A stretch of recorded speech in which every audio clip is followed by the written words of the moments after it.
Hiya! Welcome! Records Roundup number 2 is underway as of right now, and let's start with something that is a brand new release. Certainly the newest record I've got in my collection. Because of the time of me recording this, I've only had it for under a week, and I actually got it the day before its official release date, which you'll see on screen in a moment. I'm talking about a purchase, a pre-order no less, from Mute Bank, the online shop for Mute Records, and it is Erasure's latest studio album, Dayglow, based on a true story. Now, I've opened this and I've listened to this. It's not bad. It feels a little bit of a kind of outtakes kind of album. It's very ambient in places. It doesn't seem sort of straightforward synth pop. Bits of it are, as what you'd expect from Erasure. Glad to have it because it goes in the Erasure collection, but don't think this is ever going to be my very favourite Erasure album. The hype sticker says 10 new compositions inspired by the Neon. The Neon, of course, was their last studio album from a couple of years back. Yeah, this kind of feels like a Neon Part 2 or stuff that wasn't quite good enough to make that album. But it's still decent. It's quite a short album as well. This, I put it on and then, I don't know, it felt like not much more than half an hour. I'd finished listening to both sides. Speaking of the disc itself, I will give you a quick butchers as it looks lovely. Neon green, check that out. Green is my favourite colour, so I'm always happy when I get some sort of green-related record. There you are, that's Dayglow, a very new release. I don't even know what the chart position of that might be at the moment, but I can't see it doing as well as the last couple or 2 or 3 of Erasure's studio albums, really, as this one feels a little bit like a kind of impromptu ambient / outtakes project, but still well worth having, especially if you're an Erasure collector.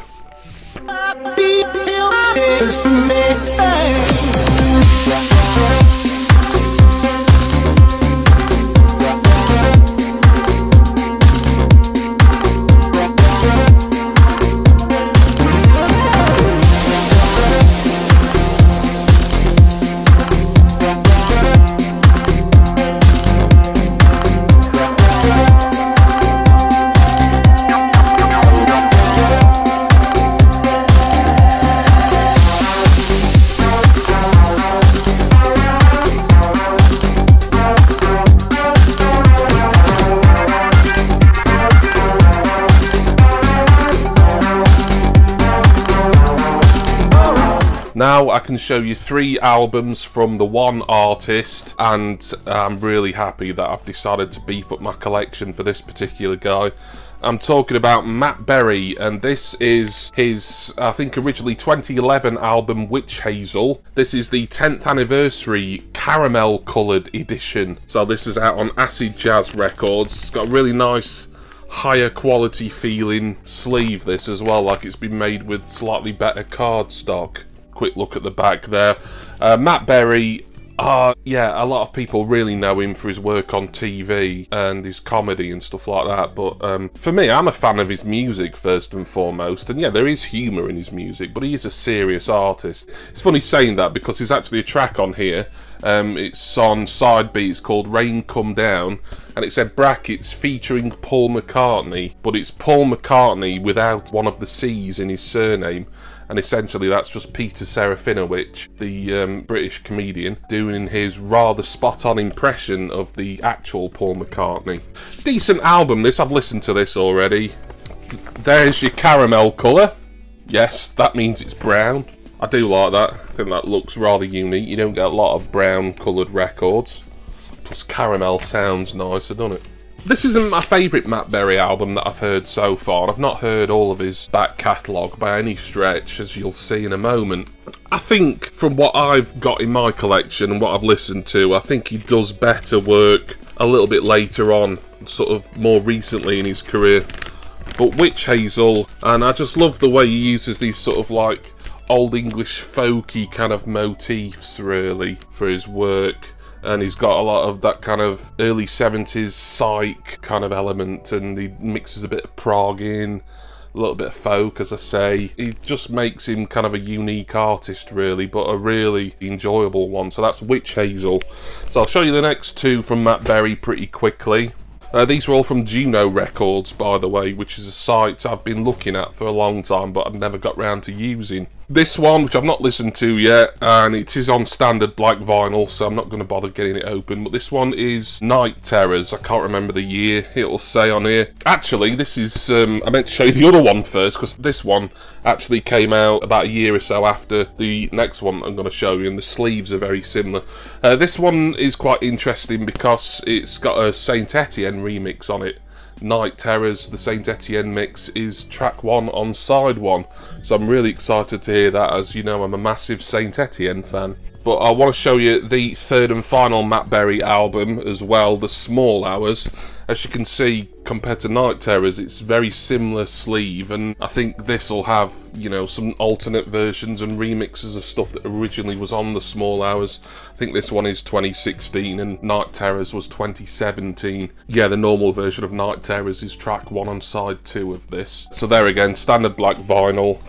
Just going back to Night Terrors again, I keep putting it down and intending to move on to this. This one seems pretty rare, and Juno was the only place that had a copy. Even on Discogs I couldn't find it. I don't know if I got a bit of a bargain there. I know all 3 of the Matt Berry albums altogether, it wasn't an awful lot more than about £60–65, which for 3 brand new and sealed records is pretty good. That's all the Matt Berry. Still got some to get of his to try and get a complete collection, but I think that's going to be easier said than done in certain respects, but I never say never. The Small Hours by Mr. Matthew Berry. You and me were great, but it's over. On the sea it shines before it dries, and here we go again. But I'm sober enough to see my whole life sailing by.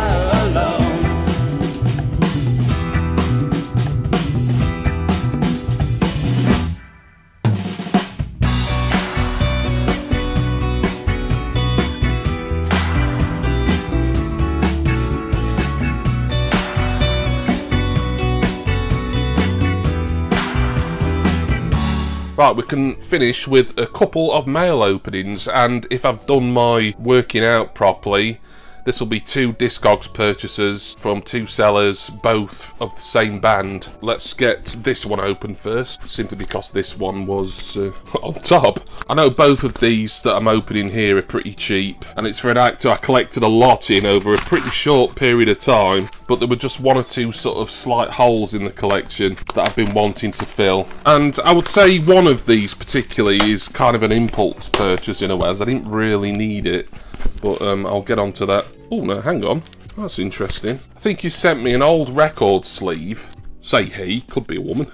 Just to protect the actual record I bought. Yes, he did. Yeah, he's actually sent me 2 record sleeves. Scotland the Brave.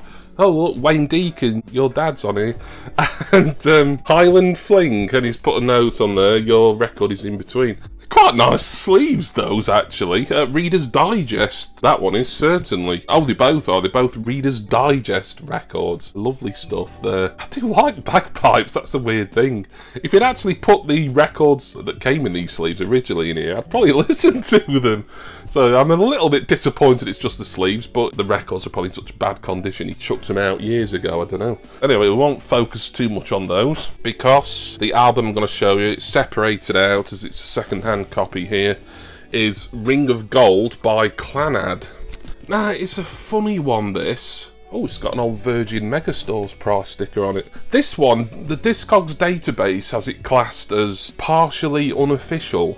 And technically, you're not allowed to sell unofficial stuff like bootlegs and pirate copies and things like that on Discogs. People do get away with it, you know, depending on what it is, who the artist is, etc. But this one is classed as partially unofficial. So I think, yeah, it's a legitimate release, but it's from a record label that somehow got the rights to some Clannad music. It could be a concert, this, to be honest. I'm not entirely sure. or it might just be sort of outtakes or B-sides. I would have thought it would be like concert stuff really, rather than outtakes or anything, but it's from a label called Celtic Music, based in Louth, Lincolnshire. And it's distributed by some company in Harrogate, North Yorkshire. I do love the Celtic typeface that they're using, that's really nice. Always pleases me to see that. I think most of the stuff on here is Irish language as well. They might be looking at it, 1 or 2 possible English language tracks. Certainly if this is focusing on early Clannad, and this album I think was released in the mid-80s, if it's focusing on their early days, then it will very likely have more Irish language than English. Quick look at the disc. This was said to be a very nice condition copy, and yep, I can't argue with that. It's probably been professionally cleaned. So, unusual one this, not necessarily an official part of Clannad's discography, but it's been sold at official places. I mean, you weren't able to buy bootlegs at Virgin Megastores back in the day. Intrigued to listen to it and find out exactly what it is, whether it's just like compiling early tracks or if it's some sort of live performance. It doesn't really say any major information about it on Discogs itself, other than giving the usual track titles, catalogue number, production notes, etc. So there we are, Ring of Gold.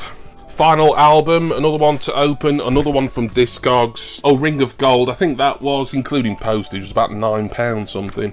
This one here, the final one that I'm going to open, and I'm going to try and do this without using my knife. I don't really like these white mailers. They seem a bit thin and not altogether protective. I think the seller, it looks like he's put some cardboard in it as well, so that makes it more protective obviously, but I just think it's a bit too thin for me to start cutting through with a knife. But yeah, this album here, I didn't really need this, but it was so cheap. I think this one, and I didn't even buy the cheapest copy on Discogs because it was probably in worse condition, so I decided to spend a little bit more and get one that was classed as being, you know, very good plus. And even then, I don't think this was much more than about £6 something, including postage. Once again, this seller has separated the disc out with its inner from the outer, and this is on K-Tel Clannad The Collection.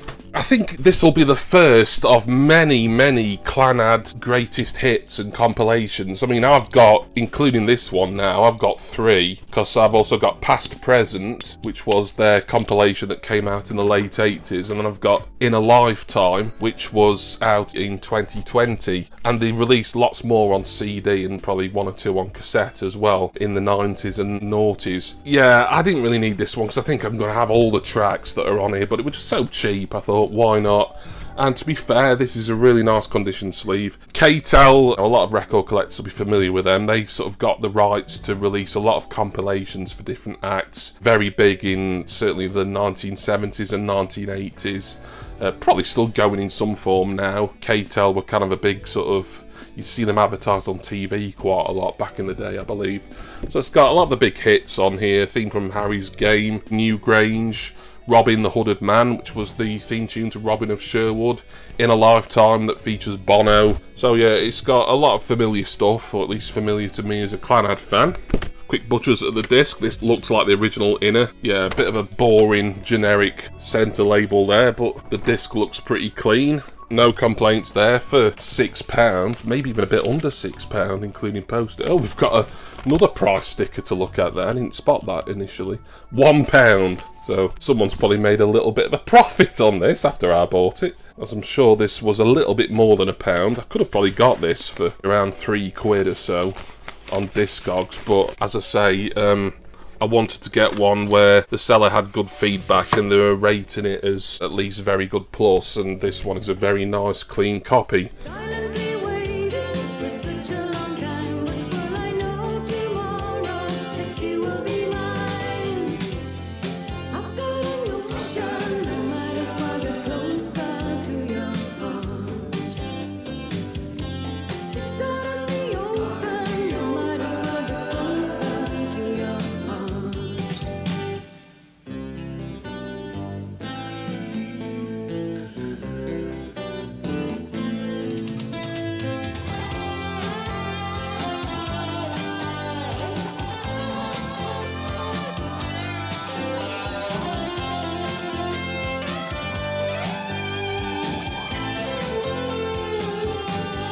So there we are, that was number 2 of Records Roundup done and dusted. Still got plenty of stuff on the way, so hopefully number 3 will be along on this here YouTube channel pretty soon. Got some really exciting stuff to show you in that part, including a purchase on eBay that was pretty expensive, but it's one I've been after for quite some time now, so please do check back with me then. But thank you all for watching this edition, and special thanks go as always to my wonderful subscribers and generous patrons. My Patreon link, Facebook group link, and one for Contents Insurance, they're all down in the description text box. I'm gonna go now. Plenty of stuff to listen to, as always building up some sort of backlog, and then when I think I'm getting down it a bit, it rises back up, and plenty of Matt Berry to listen to, couple more Clannad albums, like I say, more stuff on the way. Some of that I'm really excited to show you, so please will you join me for that, and for my next, whatever that may be, music collecting video. Cheers everyone. See ya!